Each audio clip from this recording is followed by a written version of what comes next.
Reagan, when you say that the United States has to take a sharp turn, a different policy, that sounds very much like some kind of disagreement with the president. Presumably, you're talking about a turn from the direction in which we are now going under President Ford. Well, now, let me clarify one thing. Please. We've occasionally had a Republican president in the White House, but for more than 40 years, policy in this country has been determined by the Democratic Party. They've had a majority in both houses of the Congress. And a president is an executive officer. He cannot force policy on a hostile or disagreeing Congress, and that is true right now. When I say this country needs a change in direction, I'm speaking about a policy that has been growing over the last 40 years that has led to a gigantic bureaucracy that I think is out of control of Congress now, beyond their control, a centralization of authority in the national government, a trend that is contrary to all the principles that I ever grew up believing in. And that's the direction I'm talking about turning. I think the president has made efforts to reverse that and turn it around and been overruled by the Congress. Governor, are you convinced that Mr. Ford is really running for re-election? Well, I know that every time you come to Washington, you hear that question and you hear the rumors both ways as to whether he is or isn't. All I can say is that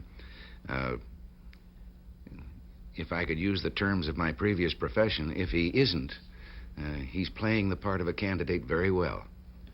Governor, other conservatives have expressed specific disagreements with President Ford over things like the size of the budget deficit or the policy of détente. Have you any specific policy disagreements with what the president has tried to do?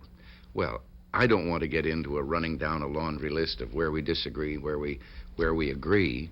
But of course, there are bound to be disagreements. I myself believe I cannot support the size of the deficit that has been agreed to. I differed on other points. I agree on other points, but I don't think there's any purpose served in just trying to find those specifics as to on which incident or which decision I agree or disagree. Well, last night in Atlantic City, Governor, you said that I'm quoting you now, the free world is crying out for strong American leadership, and we are not providing it. Neither are we providing a strong, lasting, consistent foreign policy.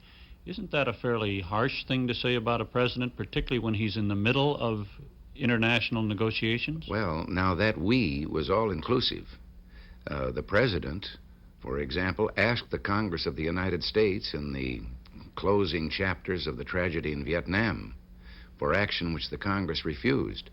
Again, we come back to the fact that the Congress, with its War Powers Act 2 years ago, took away from the President of the United States the ability to even enforce the terms of the ceasefire which this country had signed. And this does not necessarily mean criticism of the President, because he made it clear what he wanted to do.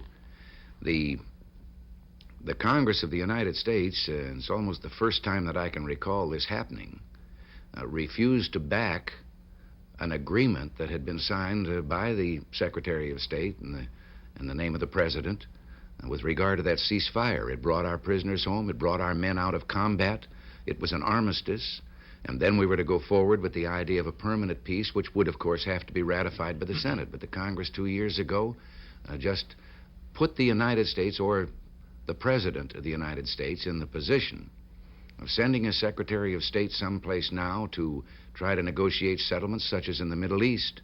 Well, I'm getting the impression, Governor, that your disagreement really is with the Democratic Congress. But if that were the case, I would think you would have endorsed Mr. Ford for re-election and be preparing to run against Senator Tunney in California. No, I have no ambition to oppose Senator Tunney in the Senate in California, or anyone else for that matter. As I've said before, I am going to make a decision when I make it on the basis of what I think is good for this country. But when you suggest that my quarrel is with the Congress right now, I have to tell you, I believe this Congress has behaved more irresponsibly than any Congress I've known.